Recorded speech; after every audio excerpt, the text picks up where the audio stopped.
Hello friends, welcome to pro talent and I am Nitin Parmar. My dear students, आप सबका स्वागत है ऑन दिस 2 अगस्त current affair module. I am sure आप इसको रेगुलरली फॉलो करते हैं।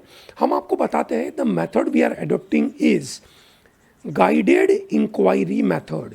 ठीक है, कभी भी करंट अफेयर को अगर अच्छे से करना है दोस्तों, then what you need is the self inquiry. You are asking questions on your own that why this thing has happened, why that is happened, and then you need a support, a mentor or a guide to, you can say, help you with respect to those understandings. So once you gain a reasonable amount of, you can say, knowledge on varieties of the issues, it becomes easier for every one of you to crack this GK part. Let me start to talk about this 9 important events. सबसे पहला event is coming from our, you can say, India का सबसे बुरा problem जो आज की तारीख में चल रहा है, that is in मणिपुर। ठीक है, मई महीने से लेकर we are sitting in the month of August, that is just start of the August, but still it's a long process. इतने लंबे समय तक एक सिविल वॉर जैसी सिचुएशन चलना is definitely a big issue. Supreme court ने कहा that there is no law and order, and when there is no law and order, on what moral ground a government is functioning there? That's a big question. So there are 2 major cases which are happening in Supreme Court, और वो 2 major cases के basis के ऊपर supreme court ने इस मुद्दे को उठाया है। पहला केस है Dingangliung Gangmei versus Mutum Churamani Meitei versus ORS। Second is Manipur tribal forum Delhi versus the state of Manipur and ANR। Now you may be wondering, sir, what is the meaning of ORS? What is the meaning of ANR? I will come back to that matter, but पहले देखते हैं ये दोनों cases किस मुद्दे पे थे। The first case, that is, you can say डिंगांगलुंग गांगमेई versus मुमतुम or मुत्तुम Meitei, that is the case, and this is referring to giving ST status, giving ST status to Meitei community, and that was an, you can say, fight going on कि मैतेई को ST status नहीं देना चाहिए, scheduled tribe का status नहीं देना चाहिए। Meitei is one of the community in Manipur. Manipur के अंदर, ठीक है, मैतेई, कुकी, नागास और ऐसी बहुत सारी कम्युनिटीज है। उसमें सबसे बड़ी लड़ाई इन 3 कम्युनिटी के बीच में चल रही है, जिसमें से मैतेई को ST स्टेटस मिला था और उस ST स्टेटस का लीगल वजूद नहीं है। इस तरीके से ये केस में डिमांड करा गया। केस नंबर 2, अब ST का डिमांड करने की वजह से कुकीज़ को पसंद नहीं आया, because Kukis are in ST। So Meitei को अगर ST स्टेटस मिल गया तो कुकीज़ को उनके साथ अपनी कुछ बेनिफिट शेयर करने पड़ेंगे, जैसे लैंड हो गया या ऐसी बहुत सारी चीज़ें। Then comes Manipur tribal forum Delhi versus the state of Manipur and ANR। This is referring to the Kukis को कहीं ना कहीं ट्रांसफॉर्म करने के बारे में प्रेशर किया जा रहा है। ठीक है, ट्रांसफॉर्म किया जा रहा है, उनको चेंज किया जा रहा है। They are majorly from tribal area following Christianity, and then there is a pressure on them to get converted into, you can say, Hinduism. So this are the 2 major cases are happening. Okay, great. Now what is ORS and what is ANR? ORS in legal parlance refers to other and ANR refers to another. Okay, now what does this mean? It means, let us say, there are 3 people, A, B and C. They are fighting a case against X. They are fighting case against X. So it is X versus ABC. ऐसा होना चाहिए, पर ABC सबका नाम लिखेंगे तो बड़ा हो जाएगा।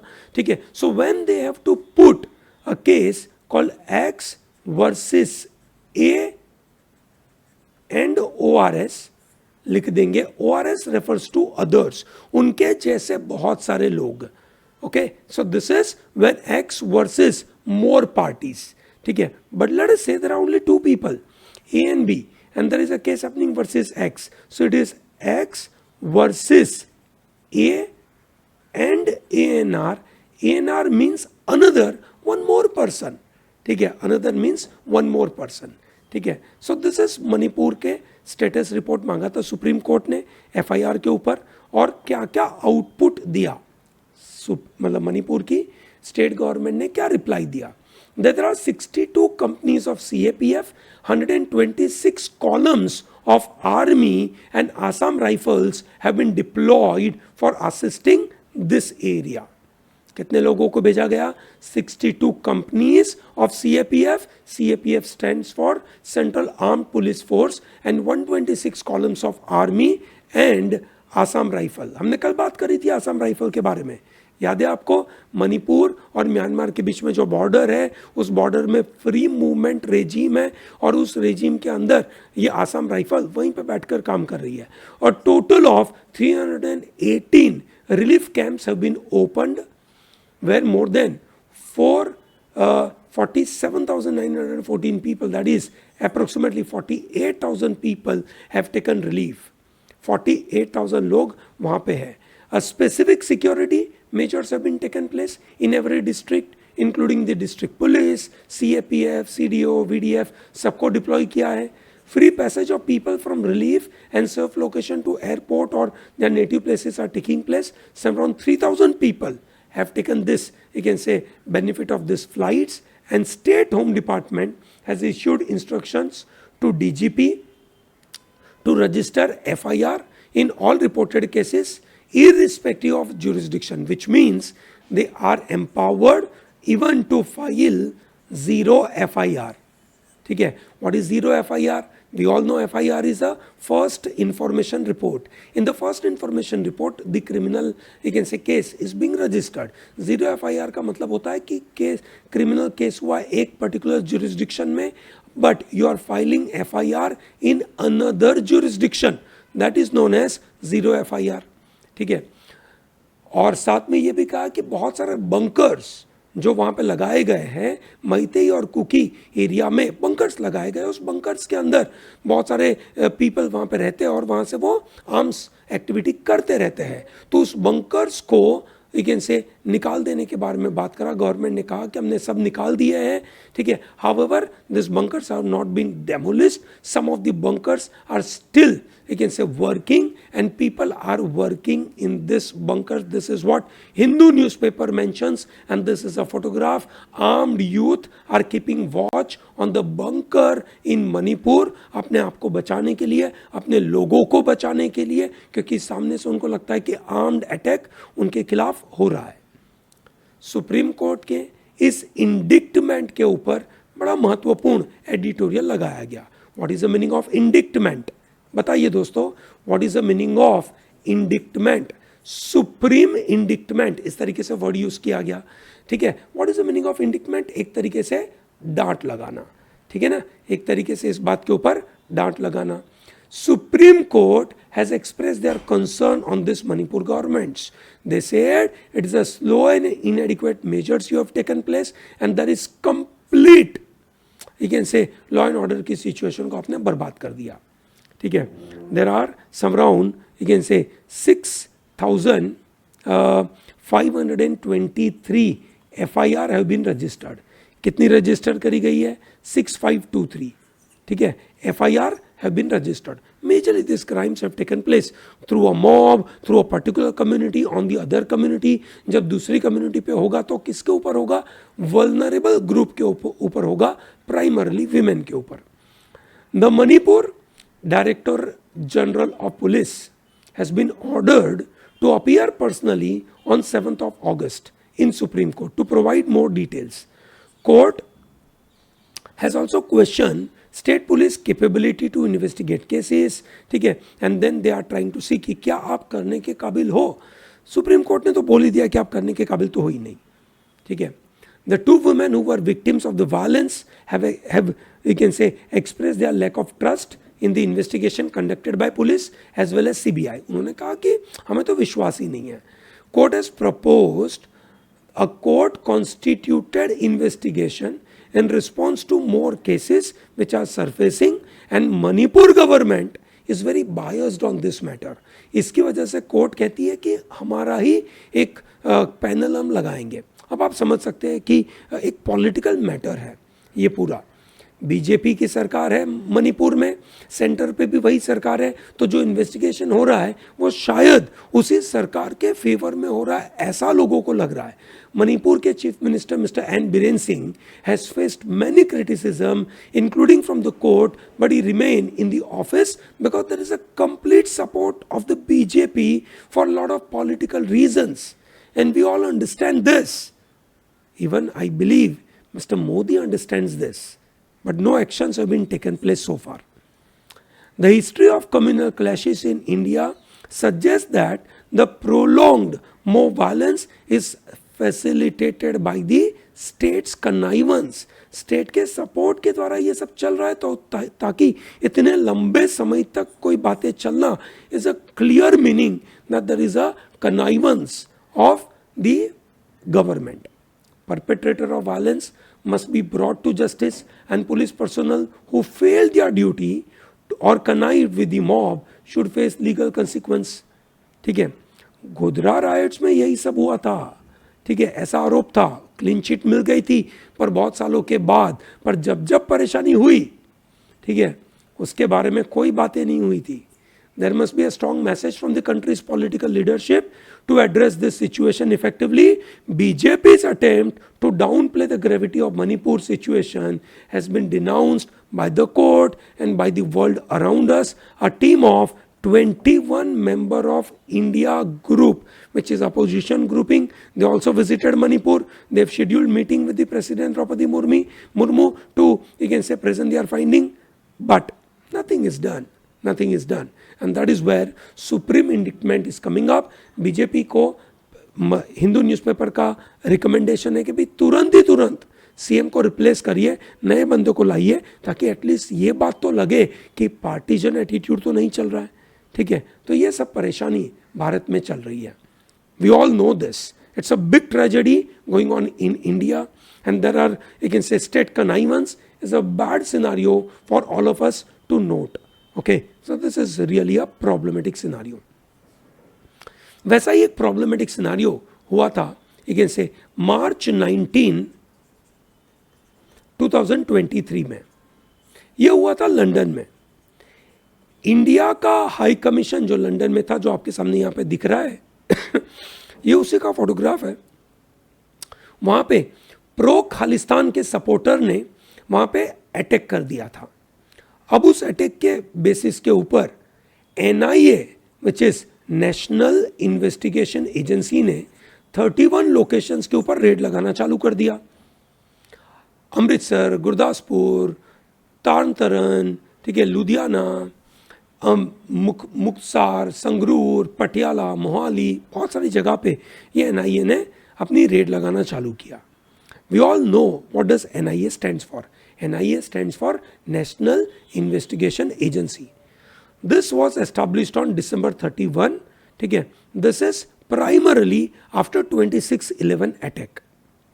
26/11 attack जो हुआ था, मुंबई में टेररिस्ट अटैक हुआ था, तो एक तरीके की इंडिया की primary law enforcement agency for counter terrorism ये एस्टेब्लिश करी गई थी. CBI is Central Bureau of Investigation. NIA is National Investigation Agency. CBI is established for criminal investigation organization, while NIA was established as a primary goal for combating terrorism. So who is the current chief of NIA? The current chief of NIA is a former Punjab Director General of Police, ठीक है, Mr. Dinkar Gupta. अब ये जब हम आपके सामने news बता रहे हैं, तो please tell me who is the director general of police in Manipur. Comment box में बताइए, दिस इज वेरी इंपॉर्टेंट. ठीक है, सो करंट NIA के चीफ है मिस्टर दिनकर गुप्ता. ठीक है, मिस्टर दिनकर गुप्ता. और नोट किया जाए, NIA gets their power from NIA act, national investigation agency act से ही वो अपना पावर डिराइव करते हैं. आपने देखा होगा एक महत्वपूर्ण न्यूज आइटम आई थी which is about Sidhu Moosewala का मर्डर केस हुआ था, है ना. उनको खुलेआम मार दिया गया था.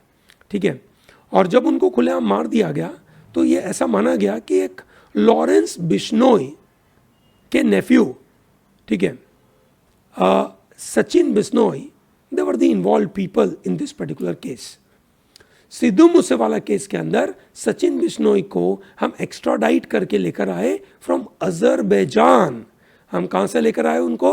अजरबैजान. हमारी उस कंट्री के साथ एक्स्ट्राडिशन ट्रीटी थी और उस एक्स्ट्राडिशन ट्रीटी की वजह से we are able to bring this person from the capital of Azerbaijan, जिसका नाम है Baku. Baku is the capital of Azerbaijan. Now what is extradition?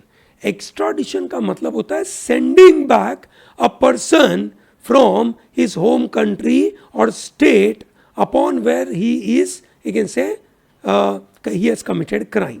For example, let's say there is a country A जहाँ पे एक बंदा रहता है और उसने वहाँ पे क्राइम किया है. क्राइम करने के बाद ये भाग गया कंट्री बी में. जब कंट्री बी में भाग गया तो कंट्री बी ने उस बंदे को वापस भेज दिया, ठीक है, legally in country A. This is known as extradition. ठीक है ना. आपने देखा होगा एक मूवी थी जिसके अंदर हमारे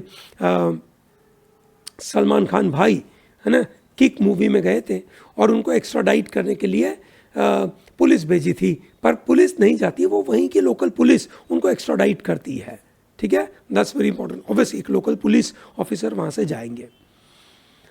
From legal point of view, extradition is very important because it brings back the fugitives. Fugitives are bhagedu people. उनको वापस लाना is very important. इंडिया में क्राइम करके दूसरी कंट्री में भाग जाना is a very common activity और उससे बचने के लिए हमारे अलग अलग कंट्रीज के साथ एक्स्ट्राडिशन ट्रीटी होती है. What is the reason for extradition? Extradition process enables various governments to bring back this fugitive people to the justice. बराबर. बट बहुत बार पॉलिटिकल रीजंस की वजह से, पॉलिटिकल टेंशन की वजह से एक्स्ट्राडिशन अच्छी तरीके से हो नहीं पाता है. इंडिया में इंडियन एक्स्ट्राडिशन एक्ट है 1962 का, जिसके द्वारा इंडिया का ये एक्स्ट्राडिशन एक्टिविटी पूरी गवर्न होती है. इंडिया का अलग अलग कंट्रीज के साथ एक्स्ट्राडिशन ट्रीटी अवेलेबल है. Currently it is available with 39 countries. Underworld don Abu Salem was extradited from Portugal to India. He and his wife was extradited on the condition that they would not be given death penalty in India. क्योंकि European union में death penalty होता नहीं है, तो उनको India में death penalty होगी नहीं. This is what Abu Salem. Similarly we are interested for Nirav Modi, Vijay Mallya, इन सबको हम एक्स्ट्राडाइट करना चाहते हैं, पर कहीं ना कहीं ये रुक गया है ना. क्या क्या ऐसे केसेस होंगे जिसकी वजह से एक्स्ट्राडिशन रुक जाता है?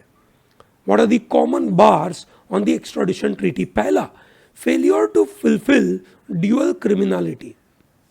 अगर इंडिया में कोई पर्टिकुलर चीज क्राइम है पर वो क्राइम दूसरे स्टेट में, रिक्वेस्टेड स्टेट में नहीं है. आप इस कंट्री में इस बंदे ने क्राइम किया है, अब वो बंदा चला गया कंट्री बी में, उस कंट्री बी में वो चीज क्राइम नहीं है, तो वो कंट्री बी रिफ्यूज कर सकती है कि I can not send this person because we do not recognise this as a crime. Number 2, political crime के लिए लोगों को भेजा नहीं जाएगा. ठीक है. फॉर एग्जाम्पल, कोई पर्टिकुलर कंट्री ए में किसी बंदे ने पॉलिटिकल क्राइम किया है. What do you mean by political crime? For example, let's say you are going against the government, and then going against government will be treated as political crime. और इसकी वजह से, ठीक है, पॉलिटिकल क्राइम के खिलाफ वाले लोगों को एक्स्ट्राडाइट नहीं किया जाएगा. ठीक है ना. जैसे फॉर एग्जांपल चाइना बिलीव करता है कि जो दलाई लामा है तिब्बत के, he is a political criminal. India ने उनको यहाँ पे सपोर्ट में रखा है, असाइलम देके रखा हुआ है. जब हमने असाइलम देके रखा हुआ है तो it automatically becomes easier for us to protect that person and we say we can not extradite him because we do not recognize political crime.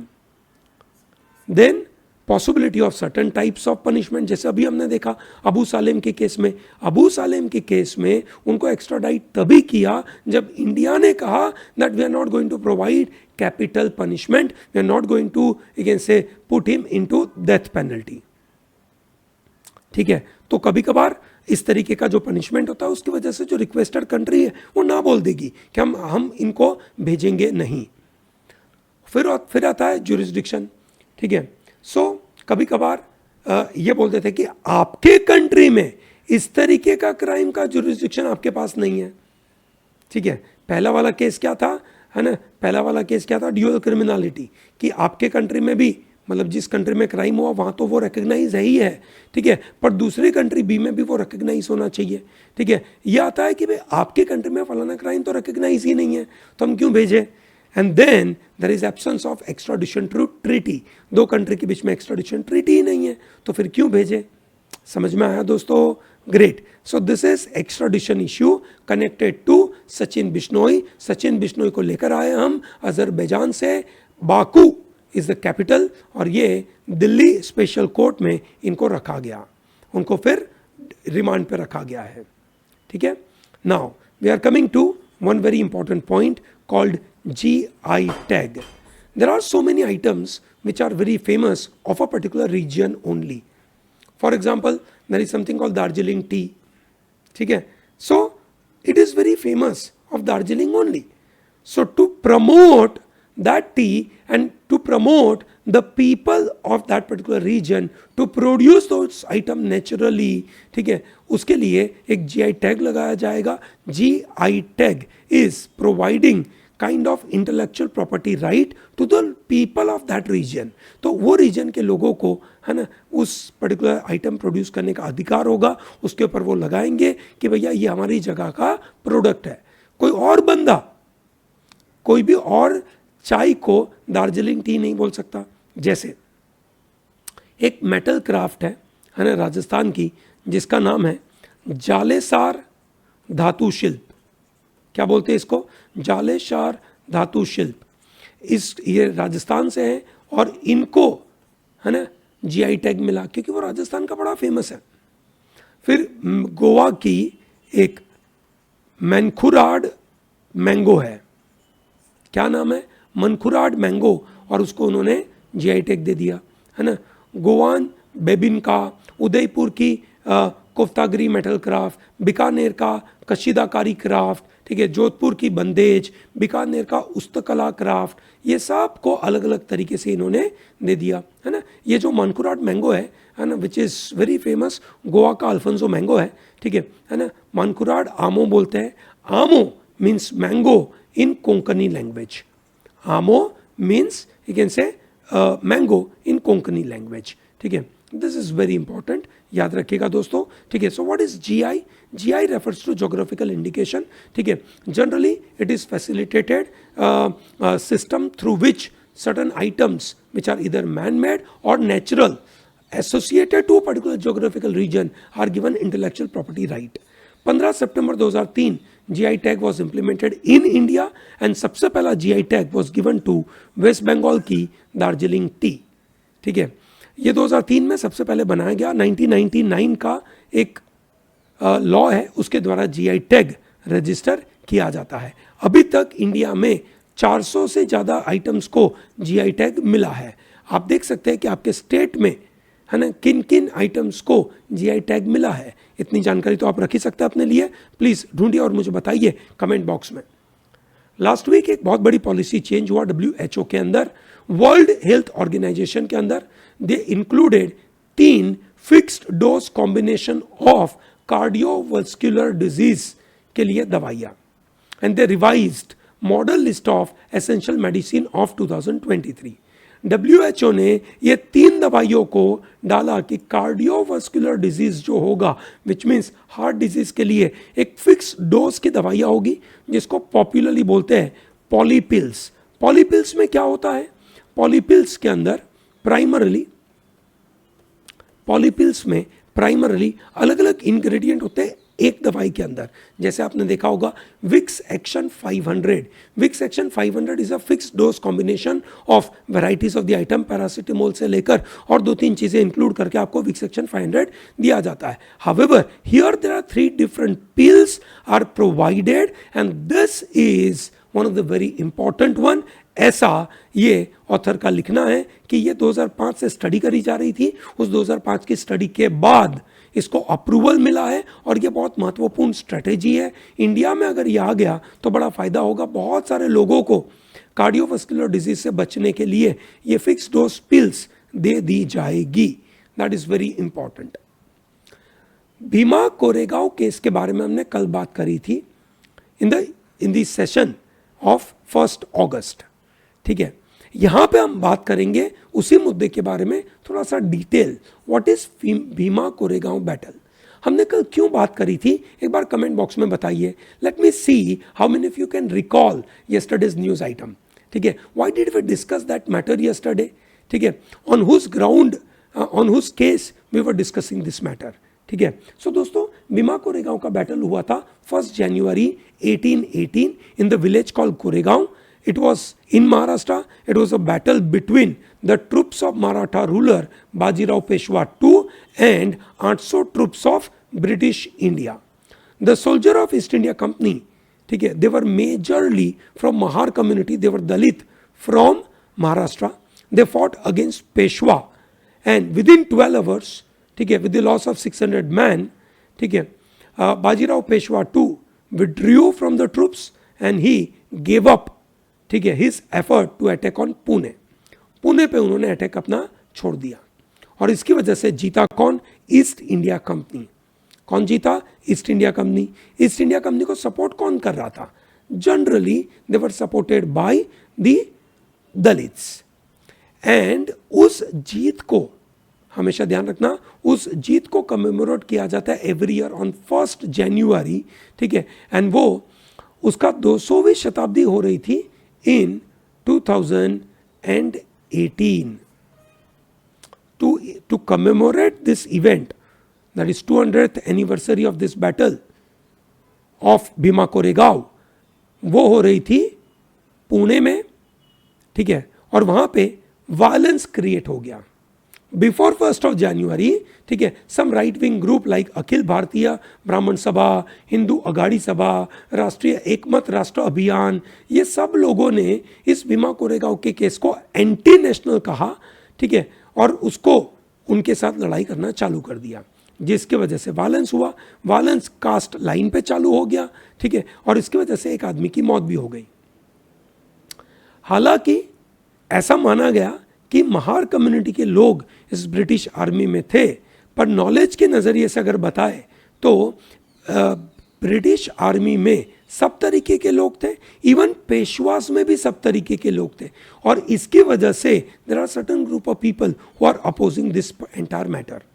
ठीक है, और इनके ऊपर आरोप कौन सा लगा था? जब 200 एनिवर्सरी जो यलगार परिषद नाम दिया गया था उसको, यलगार परिषद, इस यलगार परिषद में जो भी लोग इकट्ठा हुए थे उनके ऊपर आरोप लगाया UAPA. UAPA, unlawful activities prevention act 1967. Major aim of this particular act is to prevent unlawful activities in India, और उसके द्वारा उसका एसोसिएशन करना. That is very important. What is the meaning of unlawful activities? एक जमाने में unlawful activities का मानना था बिफोर 2004 कि कोई ऐसा ग्रुप देश में से अपने आप को अलग करना चाहता है, ठीक है, या अपने आप को सेपरेट करना चाहता है, कोई पर्टिकुलर टेरिटरी, उसको अनलॉफुल एक्टिविटी कहते थे. ठीक है, पर अब अनलॉफुल एक्टिविटीज का मतलब हो गया बहुत सारा, है ना. Not just you can say secession activity but also some kind of terrorist activity. yes or no? ठीक है, primarily to protect territorial integrity and sovereignty of nation, कि देश की sovereignty को नुकसान नहीं पहुंचना चाहिए. highest punishment in this matter is death penalty and life imprisonment, and it can be applicable to both Indian citizen as well as foreign national. Under UAPA, investigative agency has to file charge sheet in maximum 180 days after the arrest has been taken place. 2004 में amendment करने के बाद, ठीक है, terrorist act को भी define कर दिया गया, ऑर्गेनाइजेशन को टेररिस्ट नाम दे दिया, आदमी को भी टेररिस्ट नाम दे दिया. उसके बाद अभी तक ऐसे 34 संस्थाओं को, 34 ऑर्गेनाइजेशंस को हमने टेररिस्ट घोषित कर दिया है और उनकी एक्टिविटी को हमने बैन कर दिया है.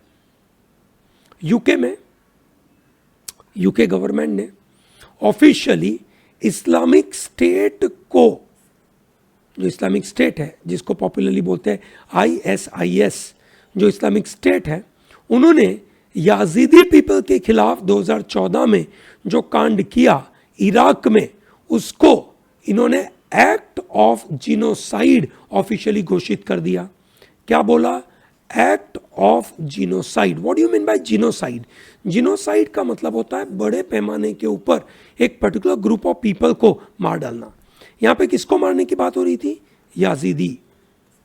ठीक है, Yazidi were you can say subjected to massacre, forced marriages, sex slavery. ठीक है ना, 2014-15 रूल के दौरान इराक में जब ISIS पूरा कंट्रोल करके बैठा था, उस समय पे उन्होंने बहुत लोगों को मार डाला और इसकी वजह से उसको एक्ट ऑफ जीनोसाइड कहा गया। म्यांमार के बारे में हम रेगुलरली बात करते रहते हैं। म्यांमार में अभी मिलिट्री का राज है। कौन मिलिट्री रूलर है? Who is the current president of Myanmar? बताइए दोस्तों, who is the president of Myanmar? जल्दी बताइए दोस्तों। ठीक है, इस म्यांमार के प्रेसिडेंट के ऊपर के पास जो पावर है, उस पावर के द्वारा आंग सान सू की के ऊपर करीबन यू कैन से 33 साल का जेल प्रिजन लगा के रखा था, उसमें 6 साल की माफ़ी मिली है और इन्होंने अगले 6 महीनों तक अपना इमरजेंसी का टेन्योर घोषित करके रखा हुआ है। सो दैट मीन्स अगले 6 महीने के बाद वहाँ पे इलेक्शन होगा, ऐसा उनका कहना है। हालांकि इलेक्शन हो नहीं हो हमें क्या पता, उनका चांस तो है नहीं इलेक्शन करने का। आपने सुना होगा मैटर ऑन विकीलीक्स। विकीलीक्स एक ऐसी विसल ब्लोअर संस्था हुआ करती थी जिनका काम था कि अलग अलग देशों में जो भी ऐसी एक्टिविटी हो रही है जो सिटीजन्स के खिलाफ है, सिविलियन के खिलाफ है ना, उन एक्टिविटीज को पब्लिक प्लेस में बताना और गवर्नमेंट अगर गलत कर रही है, कुछ चीजें छुपा रही है, वो लोगों को बताना। ठीक है, तो विकीलीक्स के फाउंडर है जूलियन असांज। जूलियन असांज के ऊपर यूएसए ने एस्पाइनेज चार्जेस लगाए हैं, स्पाई चार्जेस लगा के रखे हैं। Julian Assange is from Australia और ऑस्ट्रेलिया के prime minister mister Anthony Albanese said that his government stands firm against the USA over the prosecution of WikiLeaks founder Mr. Julian Assange. Australian citizen is fighting extradition from Britain. So Julian Assange is currently in Britain. Britain के अंदर, ठीक है, ये बैठे हैं USA के साथ, उनका एक्स्ट्राडिशन ट्रीटी चल रहा है और उसमें ऑस्ट्रेलिया बोलता है कि ये हमारा आदमी है, प्लीज इसको इस तरीके से ट्रीट ना करें। जूलियन असांज के ऊपर आरोप है कि आपने यूएसए के इंपॉर्टेंट डेटा को पब्लिक प्लेस में आपने बता दिया, which means you are doing a spy on us. ठीक है, और इधर ऑस्ट्रेलिया बोल रहा है कि नहीं नहीं भैया, ये हमारा आदमी ऐसा नहीं है, इसको ऐसा ना करें। पाकिस्तान की हॉकी टीम इंडिया में आई, ठीक है, अतारी बॉर्डर से, क्योंकि यहाँ पे एक एशियन चैंपियनशिप ऑर्गेनाइज होने वाली है।